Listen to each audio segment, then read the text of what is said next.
We're here. We are. It's a Happy New Year, viewer. We're still in our close season location. Because the heater's on. That's the only reason. The heater's on. Not by a fella from the Eagles. I've missed the one off the title of the thing. Oh, there's no one watching, so it's all right. It says 202. 17th of January 202. That's no good, is it? But people will like it eventually. The new year is here. The new year is here.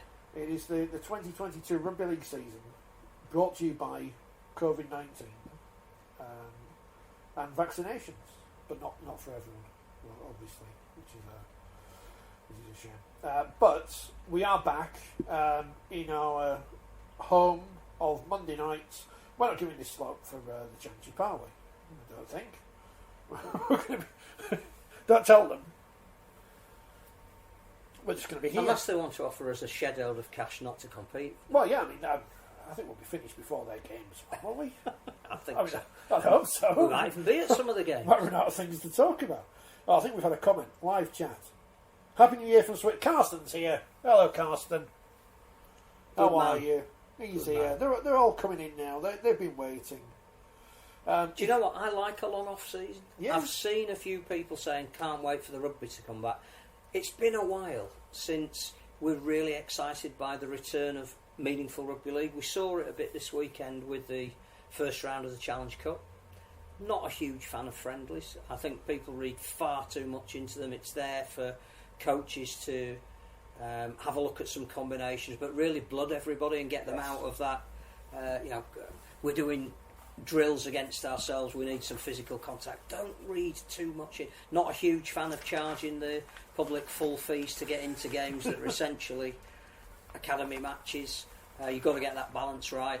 I'm not a fan of playing the teams that you play in your division unless maybe it's a testimonial game. That is always a bit pointless, I find. Because then we'll get the same, we play each other too many times during the season and it's losing its value. Well, then don't play each other in a friendly either. I think it does work when a Super League team plays a Championship team. So there were some good matches this weekend on that.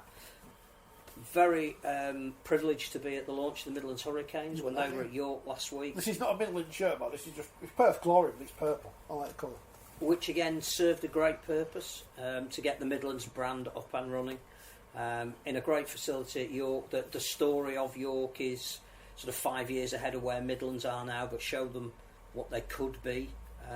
So there is some value to having these games, but please don't get carried away with the results of them. You know, Wakefield are not now necessarily going to win Super League. After 30 minutes, because they beat Halifax. Yeah, first 30 minutes were great, I was told today. Well, they were, but so, just, fun.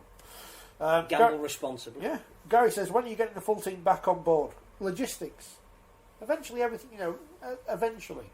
The world will allow us to do it at some point. There are reasons. Some of them logistics, some of them COVID, some of them other things. But, eventually, better to have half of us than none, I would have hoped. Was Fev Leeds on YouTube? I didn't realise that. No, the highlights have been. Because Carlson's watched it free on YouTube. Maybe it was afterwards, I don't know. Oh, it might have been on Featherstone TV if they streamed it. If I'd have watched that instead of what was I watching yesterday afternoon? Can't be Leeds United. So you wouldn't have watched that. Can't wait for them to have their... Alf Garnett, your boys took a hell of a beating. Alf Garnett? One for the teenagers. Carson says, any comment about the problem Trinity faced with travelling to France? Well, I'm not on furlough, am I? So I've been mutually consenting. The French, as we've learned, countries are allowed to take control of their borders, take back control until you can make a point against it. Like Novak Djokovic. He's got some interesting supporters, hasn't he? But not sure I'd want Nigel Farage in my camp for anything. By the way, we should have started with the national anthem like they're going to do every day. Okay. At 6 o'clock in the morning when no one's watching. So it's like watching this programme. It's an interesting one, Carson, isn't it? Because the question I would ask of players is why? Why? What? Not.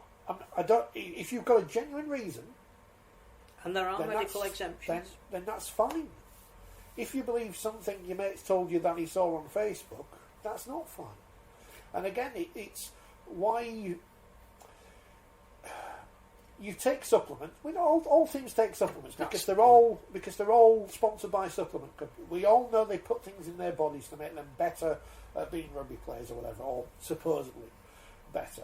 We know that when players are injured, they sometimes take injections to make them play through a game. We all take paracetamol all the time for aches and pains. No one reads a leaflet. There's side effects to everything. There are side effects to every decision we make in life has some kind of consequence. Now, I would ask the players, why? That's all. And if they can come up with a decent reason, then, and if I was running a club and I had players in that situation, I would say to you, why? Because you might be putting your job at risk, which I know is an extreme scenario, but when you see players tweet about other sports people, which is easily debunked. I mean, I know we're not all experts like people who write letters to League Express last week, but I just asked them why.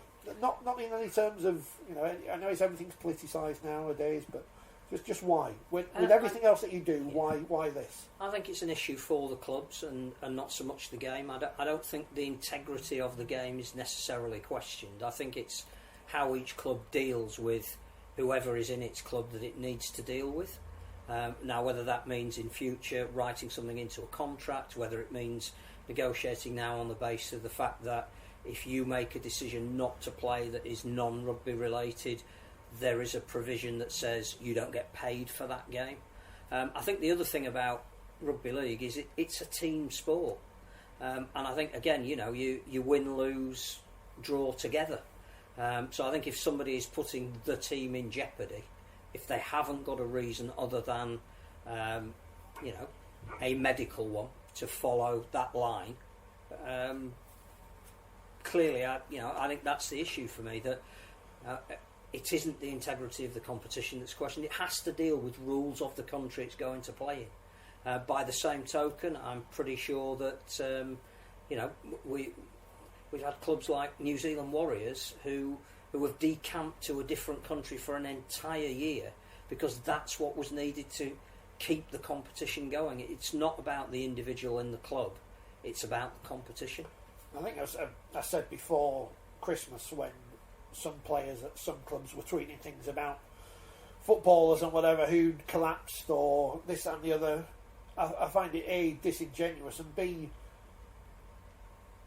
nothing short of offensive when in our sport we have seen tragically young people die in the last before COVID was ever a thing, before anyone knew what it was, and I think it's a difficult one because Carson, I'm sure you're coming from the same perspective, and I'm sure Gav is here, where he says bottom line, if they've been fine to bugger off to the sun on their holidays during the off season, they can't have much excuse for travelling. I see pictures of players in pubs and stuff. It's. And I know it's a big debate in Australia at the moment in terms of what players are being asked to do and not to do. It's difficult when you are not a professional athlete to understand what they do, and I know Danica doesn't like the word sacrifice, but to us they are sacrifices that they make to have as long a career and as successful a career as possible. But it's difficult for us because we'd all love to be out there playing. We'd all do whatever we could to be the best at what we wanted to do, but we can't because we don't have those abilities to do so. So we don't have that knowledge of what they're going through. But it is hard when you sit on the sidelines as we are now and think, right, if you don't go to the pub for a year, you could extend your career. If you have this vaccination, you can go and play in France in a match. What about the World Cup? We don't know what's going to happen in 5 years, in 3 years' time. They might not be allowed to play in the World Cup. I think the other thing is that we published a book a while ago about a player who brought up the issue of prescription drugs.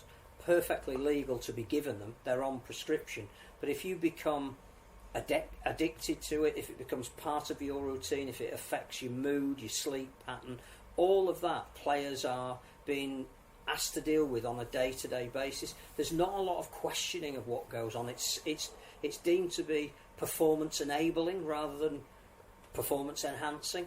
and a lot of them after a game will go down that route. I have absolutely total respect for anybody that says I will not put anything in my body. Absolutely entitled to do that. But you can't pick and choose. You can't say I'm prepared to allow myself to have treatment that involves steroids or whatever it might be, but I'm not prepared to be injected against a virus where, what is it, 82% of the players now are taking that option. I think the other thing that we need to look at beyond each individual club is that the economic impact of perhaps losing some games to broadcast partners, and the reason why Australia have gone so heavy on trying to restrict their players, keep them in almost back in bubbles, even though they're not really in use in the way that they were in the states that they're playing, that keeping them out of indoor areas where they're more at risk than they would be if they're out on a training paddock. All of that is because the price of not being able to play some games on television means that the whole of the competition would be affected. We cannot afford to pay back monies to Sky if some people decide they perhaps don't want to be vaccinated for issues other than moral or medical, and the game itself then is in a financial penalty situation that it cannot afford at the moment. I said it during the first lockdown, which seems like a million years ago now, but people need to be aware of their actions in terms of the future of their employments. And as we've seen with one person, it can end up with you losing your job, and it could be the whole of the sport. And that's melodramatic. It probably won't be, but it could be. Yeah. It's a difficult one because, as I say, if you just gone there blind like sheep, blindly queued up at the vaccination centre and got your bit of cardboard and you're happy, then it's not an issue, is it? But people want to make issues out of things, and it's not picking on Wakefield, but they're the club who've come out and said I also something think today, that it depends who the players are. I mean, you would worry that those clubs that are coming out saying it could be an issue, they might know that within their club it's the 6 players that are going to be very important to them this year, if it's 6 or whoever it might be. But every club has injuries. Every club has players who are suspended. So if you are now told, where are we, 2-3 weeks away from the start of the season, you are not going to be able to go if you are unvaccinated, you have to make provision for that. Your squad has to be strong enough to be able to cope with that. And we can't go down the shambles that football is in the moment in the Premier League, where games are being called off willy-nilly, despite the fact that we know they've all got a million kids. I mean, someone brought up the example of Bayern Munich at the weekend. Typical Germans, efficient and all that. But they had a lot of young players on their bench who I don't think they've ever played in the league, but they just got on with it. And we've got to get on with it, because otherwise... I don't think it impacts on the integrity of the competition. I think that is the wrong line to go down if you want to protest about it. Whether it aids Catalan and Toulouse, we'll have to wait and see. We're talking about dropping a lot of the restrictions over here, so you would think that they've got some unvaccinated players in their squads who it's not going to apply to, and that's where perhaps it becomes a little bit more unfair. But look what Catalan had to do last year by way of the way they travelled over here, the way they couldn't go anywhere before a game, they had to fly in at their cost, normally hiring the aeroplane, sit in the totally wicked stadium on their own for 3 hours. They actually had their best season of away form because they found a way of coping with that. So let's not focus too much on that, because there actually are some positives at the moment. Imagine someone who refuses to get vaccinated gets picked to go on tour in Australia if they're happy to kick out the biggest name in tennis. A UK rugby league player's got no chances, Gav. Yeah, but, I mean, the biggest hypothetical there is going on tour to Australia. That's not happening, Gav. Come on now. Come on. France, they're holding the World Cup in 2025, which is exciting because they had the French Prime Minister there, who I'm sure granted people like me who are thick didn't know that existed. Macron needs that fella. They've got another fella as well. And he was there, and he's on the back of the paper today. Viva la France, as it's called. They did it really well. Clearly, it would have been lovely if people could have all been in the room, if they hadn't necessarily had to do some of it on Zoom. But actually, it was given a real gravitas. Doing it in Paris, was fantastic. The Prime Minister himself comes from a region that isn't far away from the Dragons, so he talked knowledgeably about rugby league. There was mention of the Vichy government, which at least is an acknowledgement at the very top of power. They had other ministers there that were in charge of infrastructures, whether it be the medium-sized towns or whatever. They all spoke really well. Like we're saying that the World Cup this year, we hope will link into events like the Commonwealth Games and the Gymnastics Championships and the Football World Cup to make this, this whole summer of sport, and we have a meaningful part to play in that. They're saying, well, 23, 24, 25, they've now got major global events.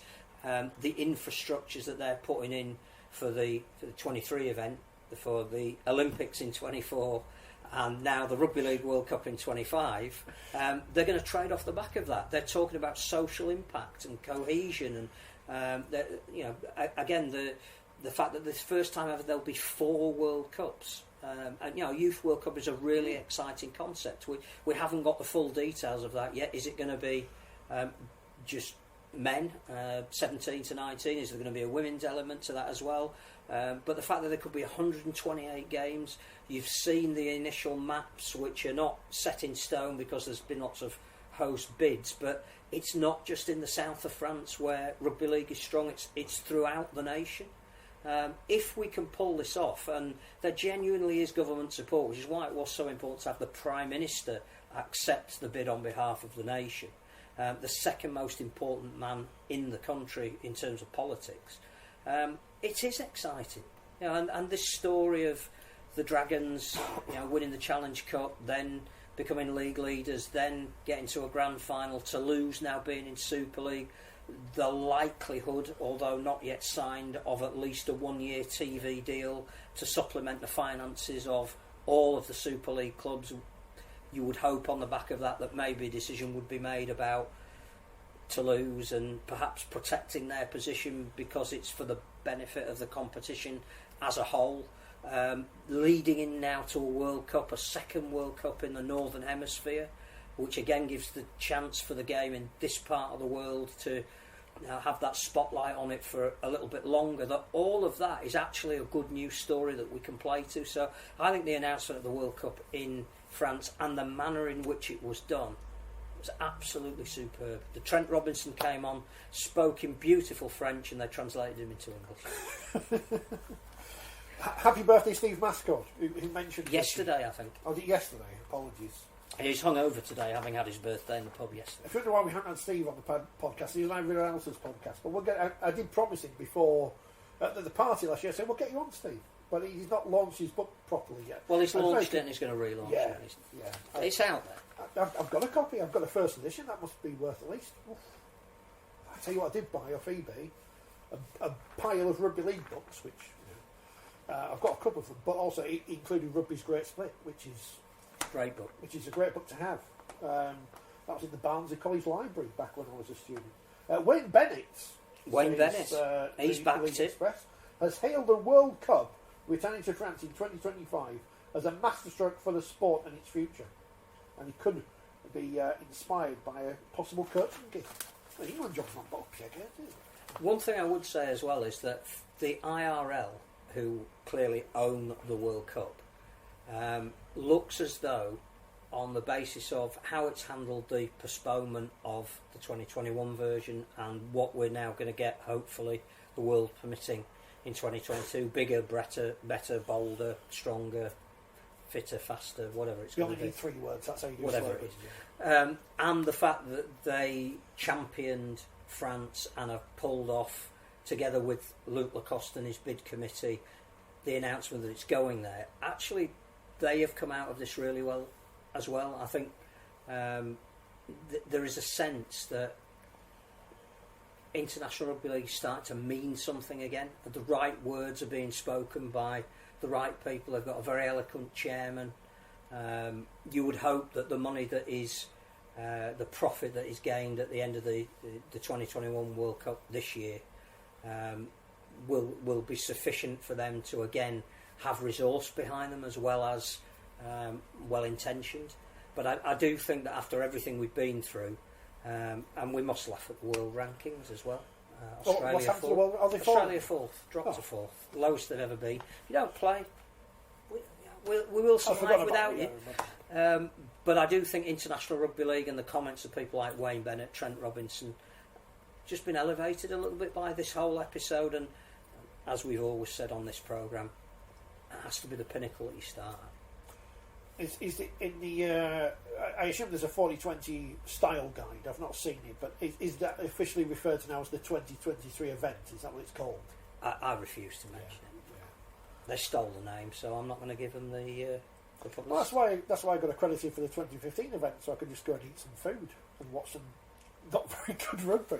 But there you go. So it's all exciting. I mean, Carson, you'll be going. He's not happy because I bought that book. I don't know what I can say, Carson, but it was nice to see it. You can look out for these things and go. You're going to take opportunity when it knocks, and then get told off by your wife for buying more crap off eBay. But what can you do? So the World Cup's going to France. That's exciting. There they are. Bienvenue, France 2025. I don't know what 2025 is in French, but it's going to be exciting. The World Cup this year is going to be exciting. I tell you what is exciting as well is I know. When you dig down the detail, the deal with the sportsman is not as exciting as it sounds because it's just the media wing of Betfred. But the fact that there's going to be League One / wheelchair / women's games free to wear on YouTube is great, and probably will get a lot. We're in that strange situation now where the Super League's on Sky, the Men's Super League, and Channel 4, who have advertised it. There you go, Channel 4. Is it in the middle of making a traction? We don't know. Didn't watch it. League One and wheelchair and women's going to be on YouTube for free, and then Championship's hidden behind a paywall that's going to be watched by 3 people, which is a shame. But it's great for everyone. I think it's great. We've said for ages, just stick stuff on YouTube. Yeah. You know, Carson watched Feven Leeds yesterday. What was I watching the other day? It was on Saturday afternoon. I had I was doing my thing, and had the game on in the background on mute, so I couldn't hear Matt Horton and lose his voice. But I was able to keep an eye on it, and as soon as it finished, YouTube recommended that I watched some live netball. So people are going to see it recommended at least. They might not click on it. I don't know. But I mean, we've been big fans of the wheelchair arm of the sport ever since we first came across it. One of the reasons that is starting to take off is because it was free to view, and people went, oh, out of curiosity, I might just watch it. We know it's that good. If you watch a minute of it, you're going to watch a lot more of it. I think there is genuine. I think the Championship arguably is the most open of the 3 competitions this year. So let's hope that even if it's behind a paywall, people will start saying Monday night, that's not a bad night to be watching rugby league. Get the highlights out there as soon as possible. Yeah. Back it up with some highlight content or some shows that tell you about the people that are playing in it. I think as you point out with our guest on the show, that not only are there great players now in the Championship, there's great coaches as well. There's big copy out there if we can get it out to the right people. Super League, I think in the latest issue of which we're clearly not here to promote, out now in the shops. There is the looking at where teams might finish in the Super League and the Championship. Championship done expertly by Batley coach Craig Lingard. Who, if you listen to the podcast, he's a bloke worth listening to. If you listen to the podcast, he'll be on after. If you're watching, you'll have to wait till I've edited the video. But you look at the Championship, you say there really could be 6 or 7 clubs in the promotion mix. Super League, I think you've still got a top 4, a middle 4 and a bottom 4. You might not know where each team is going to finish position wise, but you look at where we are at the start of the season, and of course Hull KR defied predictions last year. There is always a team that will, but generally you've got a rough idea. I don't think St Helens going to be battling against relegation this year, so you've got a fair idea of where the teams are going to finish. So it's the stories we've got to promote. It's the fact that Warrington's first game, which happens to be on Channel 4, is the start of the Darryl Powell era. That's what you've got to sell it as. So yeah, I'm quite excited that we can get away from talking about what is or isn't happening off the field in smoky committee. Do they have smoky committee rooms anymore? They're not allowed to smoke. So, private members clubs can do whatever you want. But all of the speculation over the last 2 or 3 months is why haven't we had realignment, and where is this commercial partner that we're going to have, and what does the new strategy look like, and who's going to implement it, and we can actually get away from that now that the rugby started. The Challenge Cup first round was great this year. The second round looks really exciting because you've got an all forces clash. I mean, if you can't sell that, you've got an all London clash, which I'm pretty sure we won't have had before. I can't remember the Scholars playing the Broncos in the Challenge Cup. So we've got an all London clash. We've got an all Leeds clash, Hunslet and Stanningley. I think we've got some great games that are already elevating this competition that has an early start at a new venue come the final. So let's let the action on the pitch tell the stories. That's what's exciting for me. Not that I've forgotten that it was not at Wembley this year, but it's not a lot of things have happened. Can't remember everything that's coming up in 2021. I was going to say something about the. We've talked about the sports. I was going to say something else now, but yeah, Carson.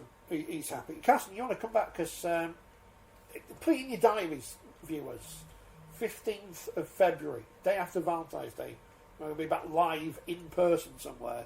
Can't confirm it yet because it keeps being moved because of everything. But fingers crossed, we'll be back live. I mean, what a perfect late Valentine's present that is for your partner to come and watch us talk about rugby league live in person. And hopefully, we'll be doing some stuff around the World Cup as well.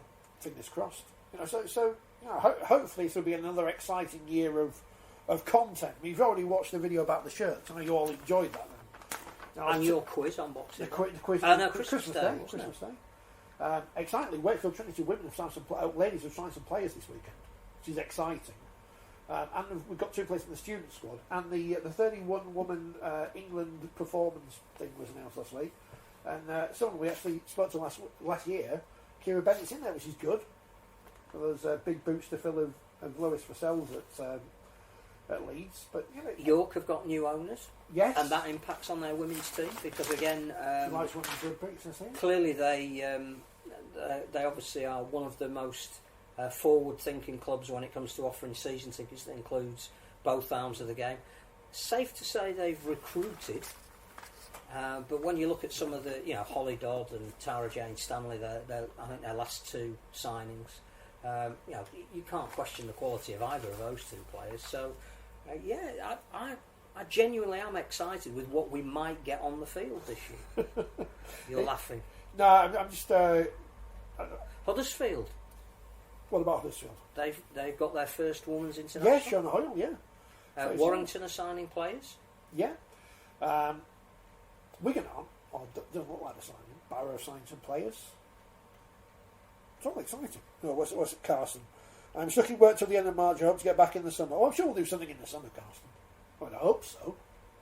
If anyone, by the way, from outside West Yorkshire wants us to come and visit your place, then get in touch and send pies.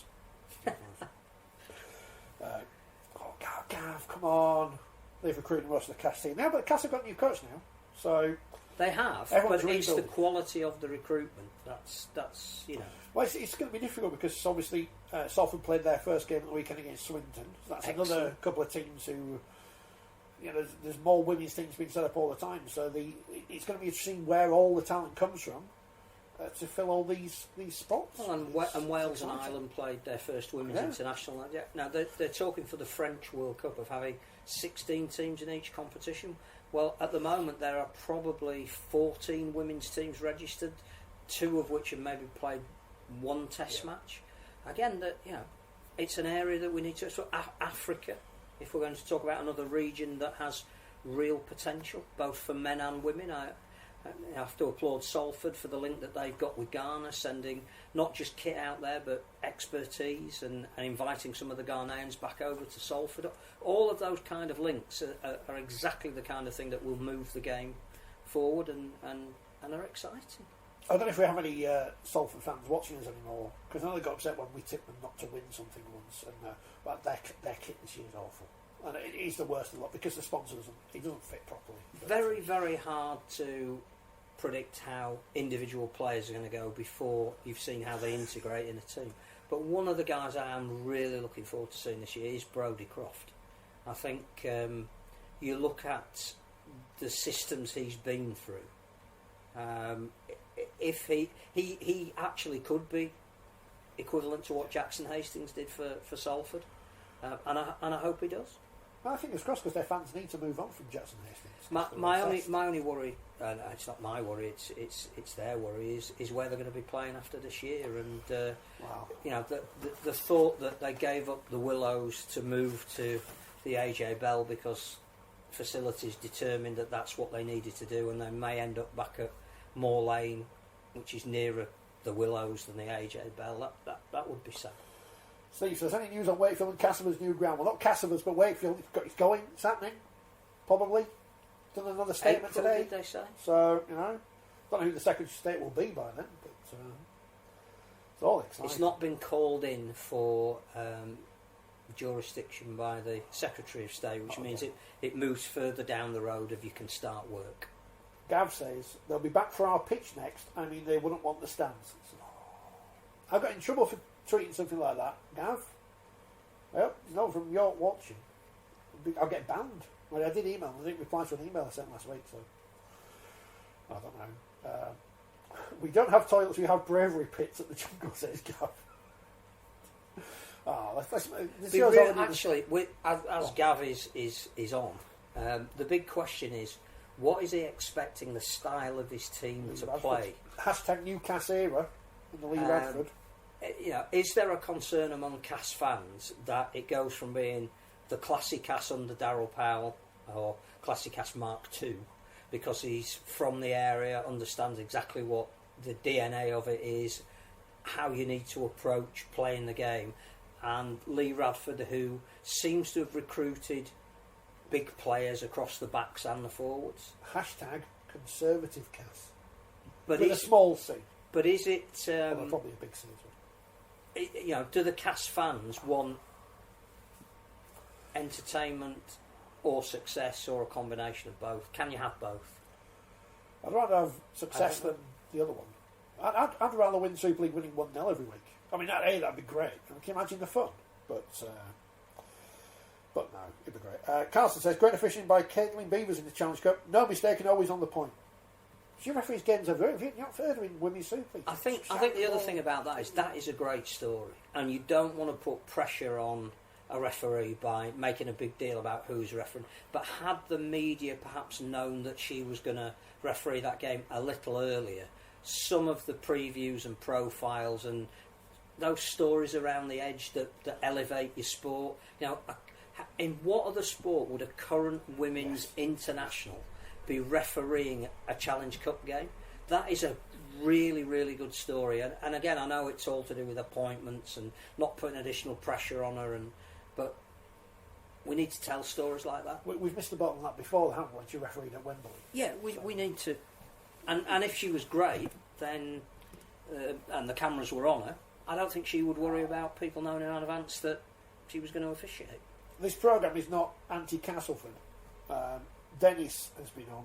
I always thought the jungle was the British Portakabin Museum. I mean, Dennis, I'm from Wakefield. Have you seen Bellevue? What's it called now? The Be Well Stadium, I think it's called now. It's our new name. Right. Be Well. I've certainly been well over the lockdown. Put on too much weight, but no, we're all excited. Gary's back. Honestly, I'm cautious, Cass. I've always seen Radford as a bully team style of coach. Maybe unfair, but I always remember how Watts improved his game from Thug when he moved from Radford to Powell. Oh, that's a bit harsh on Neil Watts, isn't it? He's an international player. Is he an international?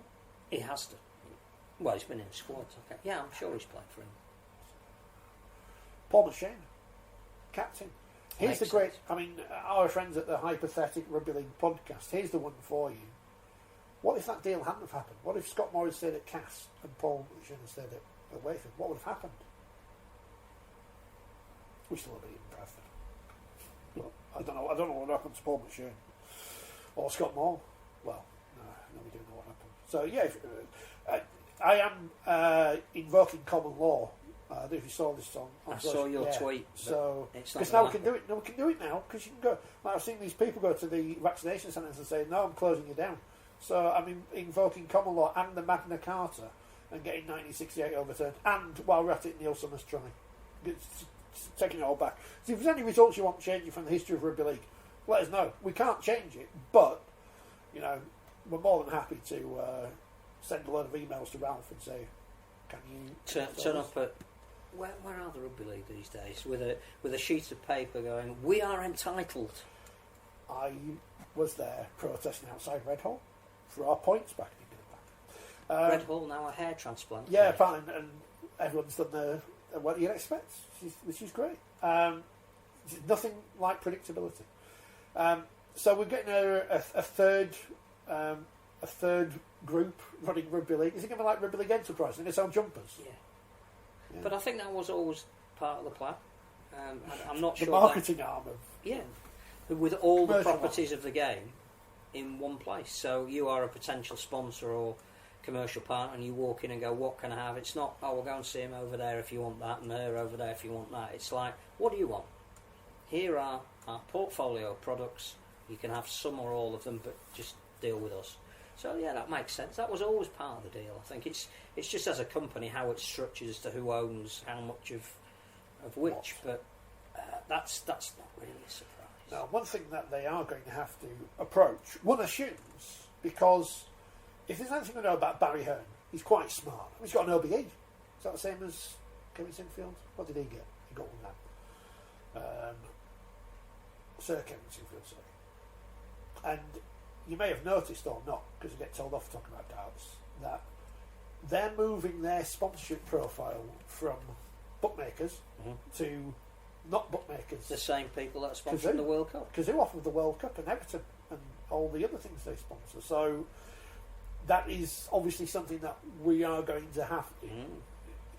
If Barry Hearn seems to be going that way, then someone must know something about the way the wind's going to go. And I think we've all worked this out for a while now. I mean, we're lucky in a sense that all our eggs are in one basket, so it's not as if we have to annoy a load of people, but that is something we're going to have to worry about in the future. So we'll see what happens. Has anyone been to any friendlies? I mean, I'm off to Fev. I went to York. Off to Fev on Sunday. I'm looking forward to that.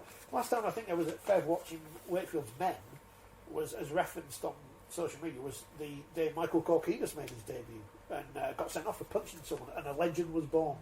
Not yet in the Hall of Fame. Proud favourite. Yes. So I'm looking to go into Fev, and obviously Fev yesterday played Leeds in a game which saw Featherstone Rovers players audition to play for Leeds reserves in 2022. So that's exciting. Bradford beat Hull. So obviously Bradford are going to win. Bradford are back. That's been the editorial in the paper. Very, very young Hull team. Borough beat Newcastle. I'm just looking at the paper now. Castleford beat York. That's good for Cass. Witness beat Batley. And no one's really bothered about the results, are they? Because they don't matter. Please don't be bothered about it. Do not. Well, sorry, I say that, but working to beat Whitehaven does matter. Yeah, but again, and it's great that they're playing for a trophy in the name of a legend in Ike Southern, but I'd rather they played for that trophy in the league season. I think, which may or may not be agreed with by our guest, as and when you get to hear him, that you play the important games too often, and it takes the value out of them. Kobe Poaching, when he's good. When he eventually makes his debut for the first time, will become the first son of a coach to play for Wakefield since Lionel Harvey. Has he got a heritage number? I think he played one game, so yes, he will have. But I don't think his dad picked him. I think he was picked before then. It's awful to think that 2001 season was so long ago, because I remember a lot of it as if it was yesterday. Oh, Salford beat Swinton, and the women beat Swinton as well. So it's all positivity in Swinton. I'm trying to think what else is in. Oh, Sheffield Eagles. They're going to be moving back home soon, so that's good. That is good. That is good. The OLP Stadium is, I think, going to be opened again in April. I think they're playing London Broncos, is it, at home that they're earmarked that game for? And it's going to hold about 4,000. So again, a boutique kind of stadium that that is an asset to the sport. And hats off to former general manager now, Liam Claffey, who's been involved in a lot of the work to get them back to where they are, and is moving on. Good man. Hope he's still involved in the sport. Well, yeah, we're too positive today. Everything's very. I mean, apart from people not being able to go to France, but apart from that, it's all. Because welcome we've to the got fall something new to look season. forward to. The telly, everyone's on zero right now.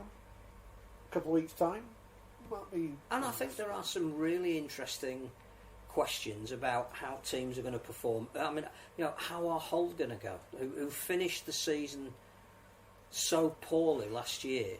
They have to start up and running. Well, the same with Wigan, who changed their coach because even though they made the playoffs, there was this question mark about their inability to score last year. What are they going to look like with Sean Wayne back there? I think all of these questions are really intriguing. What's the Leeds half-back pairing going to be like? They played together before, but it's critical with the start that I think Leeds have got 3 of the top 4 in their first 4 games. So there's going to be no leeway. A lot of teams are going to have to hit the ground running, and that's great for those of us that just love meaning in matches. Because every minute's going to matter. Every minute will matter. I didn't know the fixtures. So I genuinely just I'll wait and see what's in the paper the week before and say, these teams are playing these teams. Wakefield's first 3 games apparently are Hull, Catalans and St Helens. Hull first. Now I can't remember the order of the other team.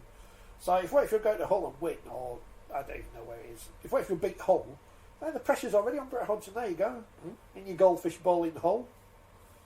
So it's all be really interesting to see Hull KR this year, because other clubs will be now wary of what Rovers can bring. That almost surprise element is gone, and can they still play exactly the same way that they did last year? That was so successful and refreshing, or are teams going to find ways to say, look, Jordan Abdul isn't going to get the kind of space that we gave him last year. We're not going to let the ball go out to the Kenny Dowell, Ryan Hall side, and Kane Lynette does need wrapping up. He's on the tip sheet, and he might have been, but now we need to do X, Y, get 2 men on him, or whatever it might be. I think the start of the season for each division, who are going to be the front runners in the Championship? There's pressure on Featherstone and Leigh, but Halifax have recruited more than anybody else. Bradford, can they afford to be off the pace early on in the season? You can't afford to be off the pitch because you've got all that shale on you, or whatever it is. London, what are they going to be like at Wimbledon? Admittedly, gone from full time to part time, but a new coach who's going to, with a lot of young kids that are going to want to play for him. It's intriguing. Batley, who upset everybody last year, and Whitehaven as well, who had a really good season. And you look at League One, Swinton, Rochdale, Keighley, Cornwall. Got some players now. Well, they've got 3. Got 3. Maybe Midlands appears to have got loads of players, so that's good. So that's positive. Well, the Midlands playing in Birmingham is going to be interesting as well. Officially the best kit in Rugby League this year, of course, on an official Forty20 TV poll done by me. So asking yourself, what do you think? This, that's how we report news these days. Cap says, if you're fed up with positives, there's the usual notorious attention-seeking voices making noise on social media. I think I've blocked them all, Gav. I think I've blocked them all. It makes life much easier. But my block list is full of people I don't like, and people off the telly who just annoy me. So, speaking of telly, we mentioned the sports, we mentioned Premier, and we don't know who's going to be part of the Premier broadcasting Not team. yet. We're trying to find out on a daily basis, but nobody's telling. And that's soon. And Channel 4 as well, we don't know who's going to be fronting their coverage, commentating on their coverage, hanging around at the side of their coverage. They promised it's going to be look and feel different. Well, it's just got to be good. You don't need to reinvent the wheel, because you don't. But I think you do need a fresh approach, and you do need different opinion. I mean, we'd all have a list of people that we would like to be involved in the coverage. But if Adam Hills is the fronting it, great. There's been talk that maybe Helen Skelton might be involved because she's a consummate television professional, understands the game and the people that play it. If James Simpson, for example, is part of the coverage and brings a different perspective, I'm all He's for still got that. his moustache. He's still got that. Oh yes. We need Tony Romo, because watching the NFL and he's amazing how he predicts what's going to happen next. And I know he's obviously got more time in American football match to tell you what's going to happen next, but the way he analyses plays and breaks them down is superb. Peter Sterling was fantastic at that on Channel 9. I think you need to. He's free. There you go. Get him Because over. he's retired from broadcasting over there. Bring him over. You need that. You need to have coverage which is welcoming to everyone, but not dumbed down. Yeah. But you also need it where you can show people what has happened and why things have happened, because that's what. It's a gift to be able to explain that, and Sterling was one of the best. Yeah, great hair as well. And then no hair. Oh, Gav's talking about an owner of a championship club. I wonder who that would be.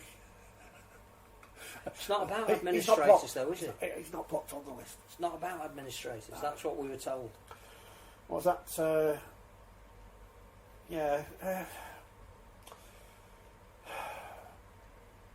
Fans pay their money, and we've all got opinions. Some of them are right, some of them are yours. But what can we do? I don't know. It's going to be a fascinating year in the championship. I also think that there's a lot of championship players who are playing for World Cup spots.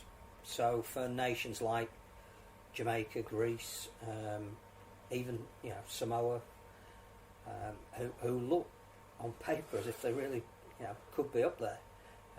So I think there's added incentive for a lot of players this year, which is going to make the competition they play in even better to watch. Why wouldn't you be excited? We may have reservations about some things within the game, but the one thing we know is that the players will always give us something to talk about. World Cup watch. We need to know who to watch every week to say, here is player X and player Y who's going to be scoring all those tries with the Sully Bowl at all those venues. What if any MPs on Wigan won that there's no games in the 2025 World Cup going to be held there? What they did last time, I don't know. Is there anything else we need to talk about? I think we just wanted to be back, didn't we? And whilst positivity is not normally our game, there is a lot to be. Give it a week. Genuinely excited about. I'll wait for you to lose to Featherstone. My nephew's never been to Featherstone before, so he's looking forward to it. I mean, I don't know why. Well, but he'll be envious once he gets there. Well, yeah. He'll go back and say, why can't we have a facility like this? Now he realised because we didn't get it from Scarborough. Now I know he's sad when you're going to Scarborough on the main road, but it's not there anymore. It's a Lidl or something. It's very sad. Now he's learned that he's got a spurious relationship with a professional rugby league player. He's very excited. No, actually, he's very good. Yeah, he's not as interested as having a spurious relationship with someone who's in the rugby league media, because that's boring. But I mean, obviously, what I would say, because I am biased, is get the latest Forty20 magazine, which has predictions of where teams will finish in the Super League and an analysis of all the teams in the Championship. And next time we're on, tell us where we're wrong. Yeah. Tell us which Featherstone players will be playing for Leeds reserves. The reserve comp, or even first team. I think the reserve comp's going to be a. I don't want to be negative. I worry that we're asking I don't know what it is. reserves, academy, dual reg, loan. You've got to have a lot of players, and then you add COVID into that as well. That something's got to give, and I hope we're not bringing it back just at the wrong time, because there is a place for a proper reserve grade. But if it's going to end up being ringing up Wakefield ringing up Batley on a Thursday night going, have you got any players that could play in our reserve grade? It's not really what we're looking for. The return of A another, B another, A trialist, B trialist, C trialist, D trialist. It's called the games off. So that's it, we're back. If you listen to the podcast, Batley coach Craig Lingard follows shortly. He says lots of interesting things. He's very good. If you're watching on YouTube, then it won't be. And if you're watching on Facebook, it won't, because this will be a repeat. But I'll put it up as a separate video. But thank you all for watching. There's 22 people watching now, so that's record viewers. Whoa! But you're still downloading the podcast. That's the main thing. And like, share, subscribe, buy the magazine. Sponsor it. Oh, no, we don't have sponsors. We would accept one. Yeah. Biscuits, man. Because I know biscuits there, look, you've noticed. I mean, Christmas has finished. Your house is probably full of biscuits. Send them in. 4020 TV. Leeds. They'll get here. Postman knows who we are. Not that popular. Chris Evans versus Chris Moores. That's the Warrington Leeds game. Leeds Warrington. Or Kerry Turner versus someone from the Kaiser Chiefs. Josh Warrington. Josh Warrington. He's not from the Kaiser Chiefs. No. He's fighting again soon, isn't he? Is he? Possibly. Right. I don't get ahead of him though. And congratulations, Kevin Sinfield. Congratulations to all the other people who got honours in the last one that I've forgotten about. You can read about Emma Rosewarne in the... There you go. So you've been working for the RFL for 20 years or something? 40. 40. Deserves a medal. Will there be a video with Linus, says Carson? Yes. If the laptop has worked, there will be. We asked some questions. I got the venue of the Challenge Cup final run this year because I forgot. But yes, there will be a video. And he's good. Yeah, it's good. It's on Radio Leeds, it has to be good. But yeah, Rugby League is back because the Challenge Cup is back, and we're back. And yeah, I don't have anything else to say. So if you listen to the podcast, enjoy the rest of it. If you're watching on YouTube, we'll be probably back again next week, and then if we'll have a guest, I don't know. I don't know what's going on. But I can talk about my exciting trip to Featherstone. That's what we all want to hear. Yeah. What are the pies like at Featherstone? Coming soon, pies at Grounds. We haven't done that was something we were going to do at Radio Yorkshire, I think. Rugby League food, but never got around to doing it. But those were the days when we were funded by a benevolent dictator. There aren't that many. You could give away tins of mushy peas. Yeah. Do they still sponsor Rugby League? Every time I think I'm going to slag off Northern Rail, I think, no, you can't because they're a partner of Rugby League and you might get in trouble. You might get banned from going to the World Cup or something. But it is what it is. Thanks for watching. It's good to have you back. Thanks for interacting. Yeah. You've been good tonight. Maybe it's because we're down here. It's more relaxed. I don't want to be behind the desk. I don't know. Well, we will do. We'll get back to the table attack. And then if you want to, tell Channel 4, we're here. Right up the road. I can take that Saturday off. I don't know. But as Harry Grayson used to say, enjoy your rugby league because we do. Let's not do a professional intro because I can't think of one. But Craig, coach of Batley Bulldogs, thank you for joining us ahead of the 2022 season. Boring question you've probably been asked about a million times already. How's everything looking at the Bulldogs ahead of this brand new year? Yeah, positive. Pre-season's gone, I suppose, as well as it could do leading up to Christmas. Then we had the cancellation of the Boxing Day game with due to the COVID outbreak. But you look at the silver lining on that is that we've got 16 or 17 players that have now had COVID and they're not tested for the next 3 months. So coming into the main season, we should be fairly COVID free for the first 3 months. So that's a positive we can take out of it. But pre-Christmas, we had a good 6 weeks pre-season. Didn't have a massive amount of turnover of players, so it meant that we could come back a little bit later. We finished a little bit later due to the fact that we got to the semi-final last year. So we're giving a little bit longer off in terms of the turnaround. So we managed to get 6 weeks in before that Boxing Day game, but obviously that was cancelled, and we're back to the last couple of weeks now before the first game against Halifax. So we're happy with where we are at the minute, but that might change come 2 or 3 weeks into the season. You played Widnes on Sunday. What did you get out of that one? It was another good learning curve for us. It's Widnes and another team that you expect to be in and around there in the positions that we're fighting for, as Bradford probably are as well. So we had a good contest against Bradford the week before, another really good contest against Widnes. I thought Widnes looked really good. Very, very, very tough, very fit, very strong, and they looked dangerous when they had the ball in hand as well. So it was a good reminder for us that the teams that are going to be around us are going to be challenging. You've got to be on your you got to be on your mettle every single week, and that's how close the championship's going to be. So it's a good learning curve for us. I said all the games at pre-season, I'm not bothered if we win every game or lose every game, because they don't really win a great deal in terms of league points on the ladder, but it gives you an idea of where you are with balling and defensive and also fitness-wise as well. So it's given us a good yardstick of where we are. One more friendly this week against Huddersfield, which will be again another tough friendly for us, but it'll hopefully stand us in good stead come the Halifax game on the 30th. In terms of, you mentioned COVID and the effect that it's had, have you had any issues with long COVID? Are you having to look after the players a little bit more, more concern over how you bring them back into the environment and what they can and can't do? Not particularly, no. We've got the 7-day return to play protocol anyway, so we've got to go through that staged return, so they can do certain things after day 1, day 2, day 3. Some of the players are a bit frustrated because they'll tell you whenever they've had COVID, some of them have had no symptoms, so they've been training fully well, they've been isolating at home. Then they come back to the club and you basically regress them back to stage 1 to 20 minutes worth of really light work on a static bike, and they're frustrated. Some of them because they want to go further because you're taking them back. But it's common sense, and some players, if they get a little bit short of breath, then you take them back a stage. We're not as a club and the medical staff, we wouldn't let any players go above and beyond what they can do physically. And some players have had no symptoms at all. Some players have taken a little bit longer than us to get back to full training.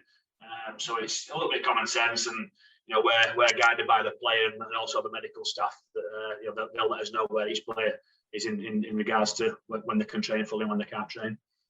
And what are your plans with loans and dual reg this year? Because again, there's been quite a lot of talk that if COVID is going to be an issue, if games are going to be awarded 48-0, that there might be a little need to stockpile greater squads, perhaps at Super League level. Do you think that's going to have an effect on Championship clubs? I don't think it'll have an impact on us particularly. Dual reg, we won't do dual reg. We're Batley. We just seem to be an attractive club for Super League clubs to dual register. We've been a solvent club for over 25 years, and we pay everybody on time and pay what they're owed, and it's a good family club. We'll look after the players, we'll look after the supporters, but that's not enough for us to get an attractive dual reg partnership with anybody. But we'll keep trying. In respect of loans, we'll give our players who've done pre-season the first shot at it. If we need to strengthen, if we need to look at the market outside of that, then we'll do that. But I think most Super League clubs will be looking at the reserve competition first and seeing what sort of standard that is. If the standard dips in that, I would imagine that Super League clubs will want their players going out and playing top-end Championship, or at least Championship level rugby. But I think we need to look at what the standard of the reserve comp is going to be first before we see if any players come down, become available for loan. I think if the competition in reserve is good and it's competitive, then they might want to keep the players there. But outside of that, if it's a lot of academy players that are filling the reserve teams, they might want their players going out and playing Championship or League One rugby to get some first team experience.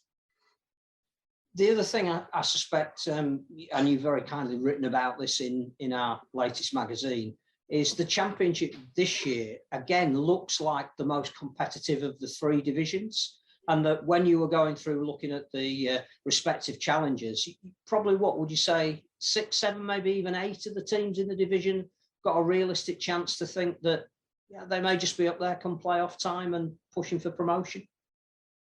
Definitely, yeah. And I don't think you can discount anybody. You look at last season, I suppose we were a surprise package being up there where we were. You look at Whitehaven, I think, if you look at the tail season previous, I think Whitehaven lost all their games. So I suppose they were the pundits' favourites to maybe go down, but they shocked everybody. They recruited really well. They really smartly brought some flair in on the edges, and I think Louis Jouffre helped them as well. So you got what you always got from Whitehaven, which were a really tough, dogged pack in the middle unit, but they also had some spark and some excitement on the edges as well. So I think if anybody gets on a bit of a roll, you saw that with us last year, we've got a little bit of confidence, we've got on a roll, and we rode the crest of the wave a little bit, and it's once you get onto that and that habit of winning, it's hard to get out of, a little bit like losing. If you start picking up 3 or 4 losses on the bounce, it's difficult to get out of, and you sometimes lose them close games that you would ordinarily win, and vice versa. If you're on a bit of good form, you'll win them close games that you might ordinarily lose. So I don't think you can discount anybody this year. I think the majority of teams in the Championship on paper they've all strengthened. You look at the quality of the players that have joined the Championship this year. Some that have dropped down from Super League level, and it's mouthwatering some of the clashes that you can see coming up this year. And I suppose that the top two on paper are going to be Featherstone and Lee. So the players that they've signed as well, they're pretty much Super League squads by all but status being in the Championship. So it's a really exciting division, exciting competition this year. It's not just the players who are coming into the competition. You get to pick your wits against Brian McDermott at Featherstone, who's won umpteen grand finals with Leeds, and Adrian Lamb at Lee, who was in the grand final just 2 years ago. It's an amazing turnaround in terms of the coaching facility, appointment. It is, yeah. And I think that's the attraction now of the Championship. It shows that there's life outside the Super League. And then I think anybody who watched the playoff games, the really tough, close playoff games, very, very competitive, and there is life away from Super League. The Super League isn't the be-all and end-all, and it's a different game, it's a different competition. We're not expecting to compete with the Super League teams. It's not the same product. It is a different product, but just because it's different doesn't mean say it's worse. And I think it's the same with League One as well. League One's a different competition to what Championship and Super League is. So you've got a different brand of game all the way down the structures, and there's some really attractive games in every single division that you play this year. I suppose the challenge to the guys coming down from Super League is, can they adapt to playing at places like a Workington and a Whitehaven and a Batley and a Dewsbury, and they've not got the grounds that you're playing at your St Helens, your Wigans and places like that week in, week out. So that's going to be the challenge for them guys to adapt to, because it is a different competition. It's the Championship. It takes a different sort of person to adapt and compete at the Championship level week in, week out. You mentioned the club's been solvent for 25 years. It's obviously well run. How does that impact on you as a coach? You must make life a lot easier, that you're not having to worry about your players coming to you learning that they're not getting paid on time. Yeah, it's Kevin Nicholas, who's been the chairman now since 1998, I think it is. He's looked after the club. He's put the club in a really good financial position. We're not a rich club, but we don't owe anybody any money. The ground's our own. So any money that comes through the gates, any functions that we have at the club, it's money that goes back to the club and not go back to the council or the landlord of the ground. So we're in a really good position that we don't owe any money. We're not a rich club by any means. And I suppose as a coach, it's frustrating at times that you look at the budget that we've got to spend, the playing budget that we've got to spend, and it's probably down in the bottom quarter of the division, which can be frustrating at times when there's certain players that you might want to go out there and get, but you haven't got the money to spend it, so you're not going to put the club into any financial danger. As I said, we know that every player and every member of staff is going to get paid on time and get what they're owed every single month of the year, and I think that's better to pay people what you can rather than promise people and not be able to pay them at the end of the month. And I think with that as well, people who sign for Batley know what our pay structure is. So anybody who's coming to Batley, they know what the pay structure is, they know what sort of club it is.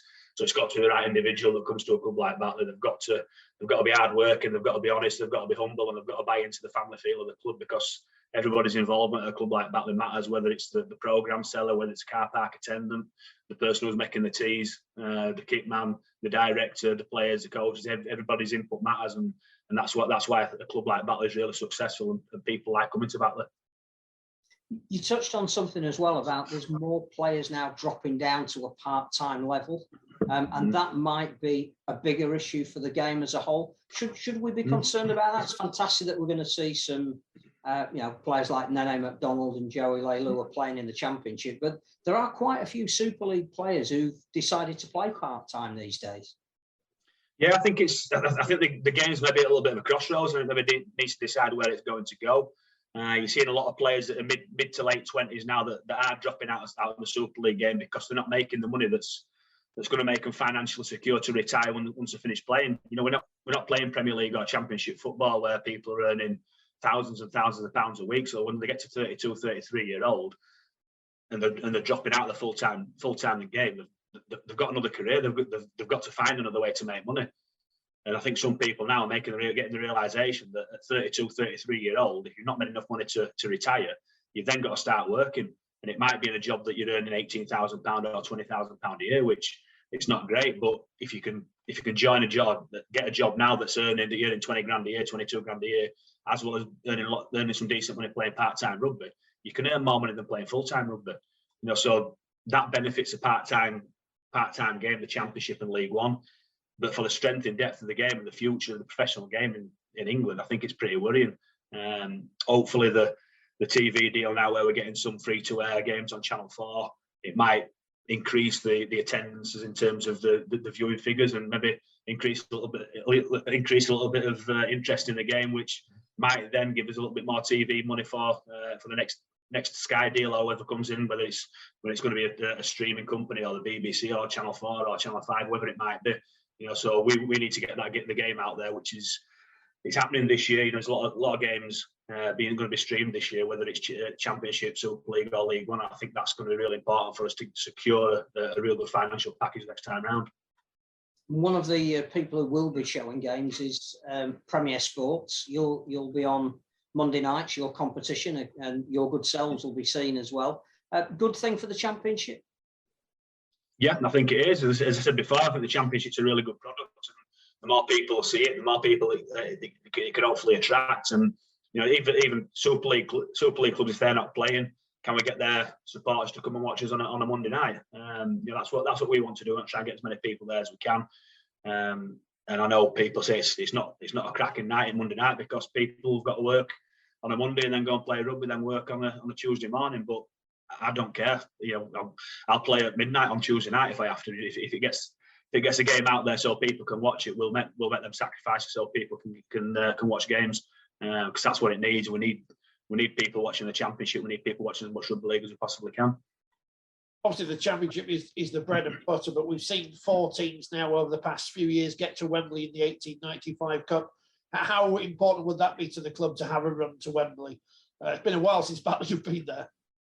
Yeah, well, we'd not be there this year, would we? Because it's at Tottenham, so we won't be there this year if we got there. We're all about that. Well, you can make history going to Tottenham, yeah. Yeah, we'll go to Wembley. Well, maybe somebody else is playing at Tottenham and make a day of it. But no, I really like the 1895 Cup. I like the idea of it, because it gives the teams outside of Super League. Because realistically, who outside Super League now is going to get to a Challenge Cup final.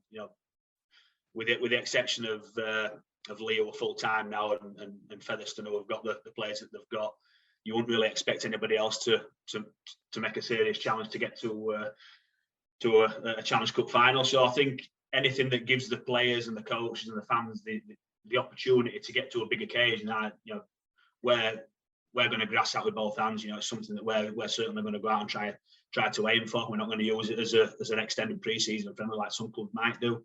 We're going to use it as a competition that's there to win. So hopefully we can do ourselves justice in that, and if we do, then who knows, we might get to a final. And the summer bash is back this year, not in Blackpool as it's been before, but at Headingley, so a bit less travel for Batley. But how much are you looking forward to that being back on the calendar? Yeah, I think it's a good day or a good weekend there to promote the Championship rugby.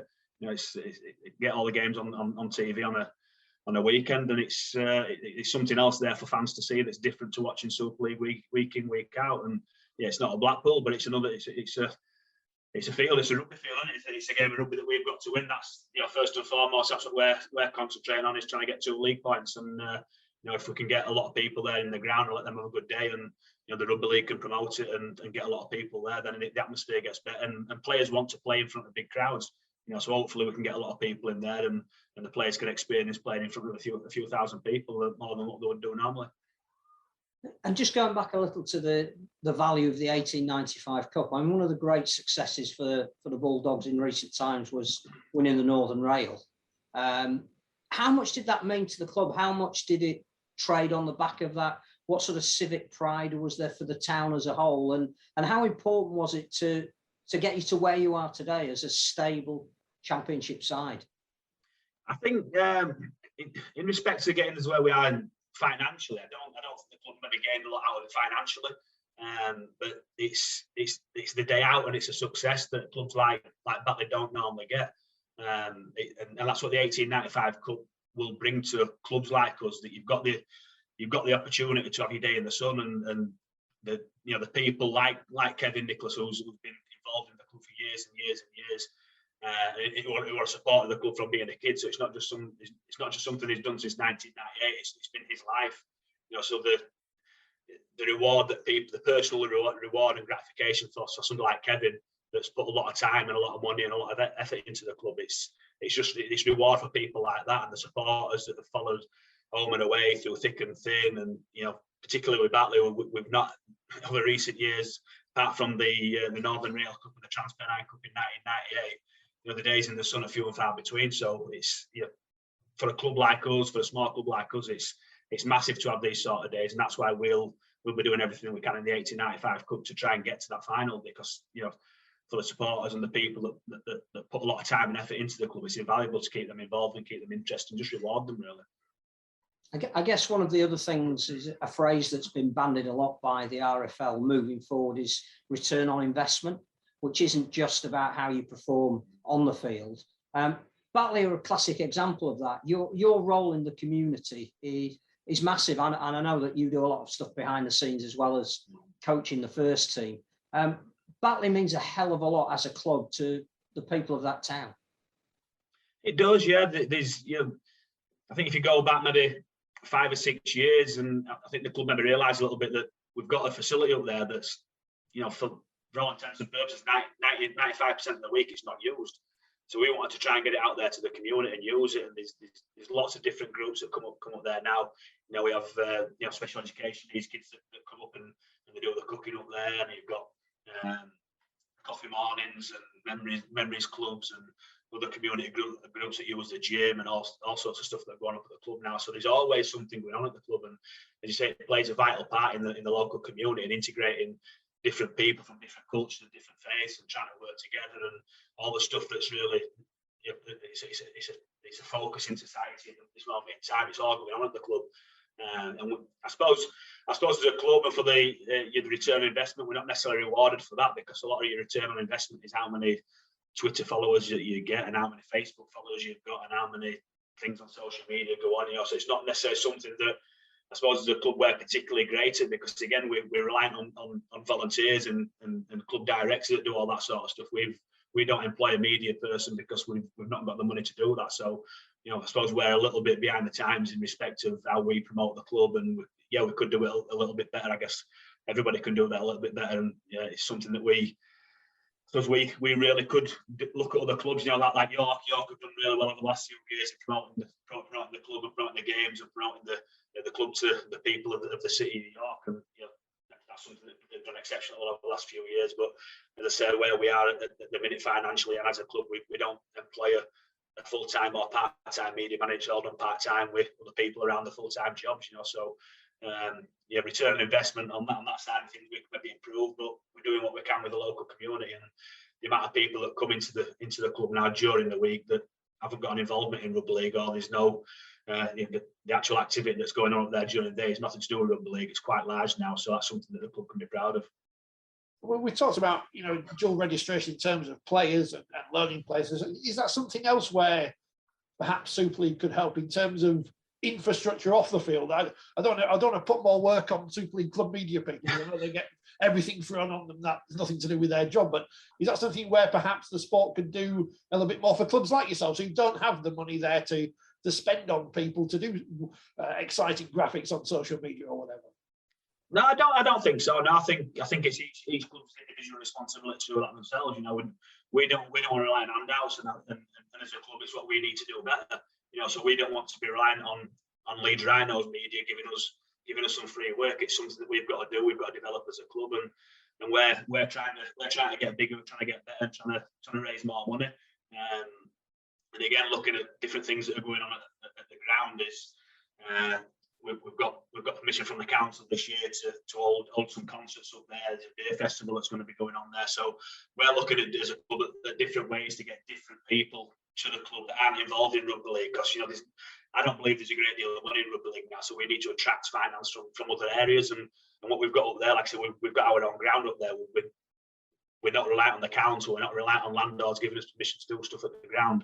It's up to us to do that, and as a club, that's what we're trying to do this year. We're trying to expand the things that we do. And hopefully, if we can do that, then the financial situation might get better. It might mean that we can employ more people at the club to do stuff day to day, which then means that we can promote the club better on social media. So I'm certainly not an advocate of getting handouts from other clubs. I think we need to take that responsibility ourselves and look after ourselves as a business. I guess the $1 million question for a club like Batley is that if you did win the £1 million game, the question would no doubt be raised: would you want to be in Super League? I would imagine your players, you as a coaching staff, that's your ambition. That's why you do it. Would it be the kind of death knell that some clubs in the Premier League in football have suffered, that they've sort of touched the sun and then it's burnt them really badly? Do you still want to be a Super League club, or do you need to consolidate what you are and the place you've got in your community? It's a little bit of both. We need to consolidate. First and foremost, what we need to do this season is try and maintain that top 6 position as a minimum. I think every time, and I've mentioned this previously, every time that Batley have had a good season over the last 10 years, the best players have been cherry-picked, and then it's effectively starting again. We've not done that this year. We've managed to retain everybody we want to retain, with the exception of one player. So we're in a good position in respect of our playing squad. So there's no excuse why we can't maintain what we did last year. I know everybody else has improved, but so have we. I think we've improved on paper, so there's no reason why we can't do it again. But again, you go back to it financially, what we've paid and what other clubs have paid. We're probably a long way behind what other clubs have spent financially. But just because you spend money doesn't automatically guarantee your success. So if we can maintain that consistency and develop that winning mentality at the club, and we can maintain being a top 6, top 4 club, and we get to the point where we're challenging for promotion and we do get up, then of course we go up. But what we won't do then is we won't throw a lot of money at people that generally go from relegated club to newly promoted club, because then all you get then is you get the duplicate team that's going to get relegated again the season after. What we do and what we said to the players this year, or what Kevin said to the players this year, well, if we did go up, we'd probably go with some sort of dual role hybrid sort of club, where anybody who wanted to stay at the club and play in Super League on a part-time basis would do that. We'd obviously have to look around for some full-time players, but we certainly wouldn't be spending 1.5 million on people that are floating around different clubs that go from relegated club to promote a club, and I see you in the same situation then. And the likelihood is, if we did that the first year, we'd come straight back down again. But we'd be in a better financial position the year after to have a better squad to compete in the championship, to get promoted again the year after, and maintain some sort of consistency and some stability. And then who knows, within 2 or 3 years, we might be able to get that in that position to maintain the Super League side. But these are all dreams. I'll probably wake up when I'm talking about this in a few minutes' time. But these are all dreams you want to aspire to. Why not? We don't want to be a championship team forever. We don't want to be a League One team. We want to be as high as we possibly can. As you say, players want to play at the highest level. Me as a coach, I want to coach at the highest level, and the club wants to be at the highest level it possibly can be. And if that's Super League, then why not? You've got a lot of strong community clubs as well, either in or around the town. Is the Bulldogs still a pull for those players? It's difficult now with the lack of reserve team structure, because there's not many people that you can get that come from the amateur game, or that want to come from the amateur game, because people play the amateur game now because it's what they want to do. There's not that consistency or that commitment where you're training 3 times a week and then playing on the weekend. Because if somebody comes from the amateur game, they're going to do it on a pay-as-you-play basis. But for them to be able to play, they're going to have to train 3 times a week. And there's not always the commitment from the players to do that. And you can understand that. Whereas if there were a reserve team structure, they could again maybe effectively dual reg with an amateur club, so they could continue playing with an amateur club, but also come and play with the reserve at the same time. So you could have a look at them in a sort of semi-professional environment and see if they could be good for the first team. I'm a massive advocate for reserve team rugby. If it weren't for reserve team rugby, I'd never played the first team game. I came through the reserve team structure, and a lot of players did that at the time that went on to play in excess of 200 games for the club. So the reserve team structure does work. But unfortunately, where we are at the moment as a game, we're not allowed to have a reserve team as we used to have the reserve team. Now there's that many things you've got to put in place now to develop the players that, again, financially, we're not in that situation where we can spend that sort of money. So players coming from the amateur game now, unless they're absolutely outstanding and they're willing to come and do pre-season for nothing and give it a go, there's very few players that are going to come from the amateur game into the pro game. For people outside of the heavy woolen districts, because obviously, I used to work in Batley. I mean, work is a strong word for what I used to do. But I earned some money working in Batley. How important is it that obviously Hull and Hull FC and Hull Care, they want to finish above each other, Workington and Whitehaven well. How important is it that you finish above Dewsbury this year? I'm not bothered. I finish above as long as we finish as high as we possibly can. If that means we finish above Dewsbury, then brilliant. I think the bragging rights in the local derby now, it's not as, I don't know, it's not as high as it used to be. I think because they've played each other that many times over recent years, it's lost that intensity. You know, I go back to when I first played, when I first came into the first team, and Dewsbury were riding high in the championship. And I think they won the division 2 or 3 times through that really good sort of championship team, the Division 1 team that Dewsbury had at the time. And I can remember we played them on a Friday night and we won 14-12, and it was the first time that Batley had beat Dewsbury in a number of years. And it was, you know, the euphoria that we had then as a group of players were fantastic. But you've gone through years where you've played each other 5, 6, 7 times, and that intensity of the derby game, for some reason, it's sort of diminished now. So I don't think there's that intense rivalry that used to be there between the two teams. So I'm not particularly bothered as long as we finish as high as we possibly can, whether we're above Dewsbury or below Dewsbury, I'm not particularly bothered. Obviously, it's nice for the fans and it's nice for the directors finishing above your local rivals. But I think for Rugby League in the local area to thrive, both teams have got to be doing well. You know, so I don't want to see Dewsbury relegated. I'm sure Dewsbury don't want to see us relegated when you, in the grand scheme of things, because about the Dewsbury game, it's still a lot of, I suppose I'm contradicting myself a little bit in this regard, but it's still a good game to have in the calendar of a championship game. You know, I do think we watered down a little bit with the amount of times we play each other. You know, we play each other on a box day, and there's 2 league games, and then we've got the summer bash that, you know, funnily enough, we're going to play Dewsbury. You know, I know it probably took a lot of thinking about who Batley were going to play on the summer bash, and funnily enough, we've drawn Dewsbury. So that's 4 times this year we would have played. So say the fixtures do get watered down a little bit in respect to the derbies, and I think we now need to maybe look at it a little bit less and try and get the interest back there now. So you're not playing each other 4 times a season, so you get the interest back there. And in terms of crowd figure, it's pretty much stable, and you know, the economics are worked out around that. What would you like to see it get up to in a realistic sense? I think as a basis for us to thrive and for us to grow, you know, we don't want to be reliant on the away team supporters. You know, we don't want to be reliant on Lee and Featherstone and Bradford and Halifax and whoever else that come in bringing a lot of supporters to improve our gates. We want our own supporters to get, I suppose we could get above 750, 1,000. You know, our supporter base at this moment in time is quite an elderly supporter base. You know, so we need to try and get more people in there. And as I said, that's why the club are looking at other things now away from Rugby League to try and generate some more income coming into the club. Because if we can't get the attendance coming through the gate, we need to generate finances elsewhere. And if we can get people to come to the club in a different guise to the Rugby League, but they enjoy what they're doing when they're coming to the club, that might entice them to come to a game. And if we're going to attract them to come to a game and they enjoy that, then it might mean they stay and they might come back more.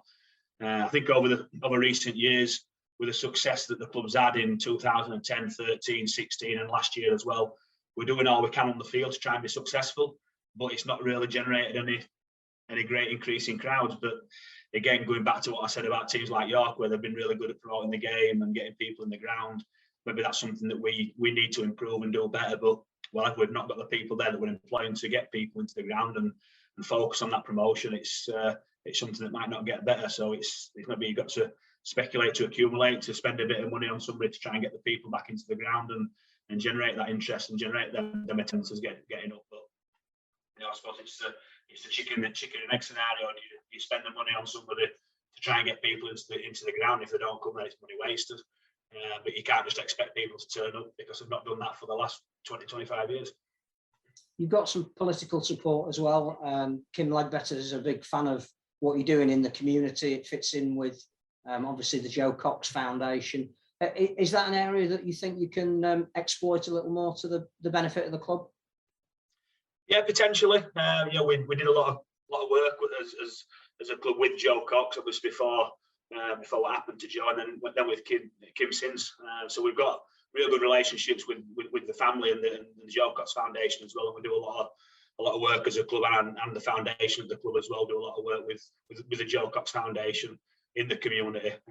So if we can try and benefit that by again bringing some, whether it's interest, whether it's some media interest, media support, or whether it's some financial support, if we can use that to our advantage, then we will do. But we're certainly not looking for handouts and going out with a begging bowl. We need to, as a club, be a little bit better at trying to generate that financial income and the interest in the club as well. Far too much sense being spoken for. We Craig, knew that. Well, that's why I invited him. Craig, thank you very much for your time this evening. Best of luck with everything going forward in 2022. Hopefully, a not very disrupted season. And obviously, well, it sounds like it won't be disrupted at least for the first 3 months. And hopefully, more success and building on what you had in 2021. Hopefully. Thank you very much. Thanks for having me on.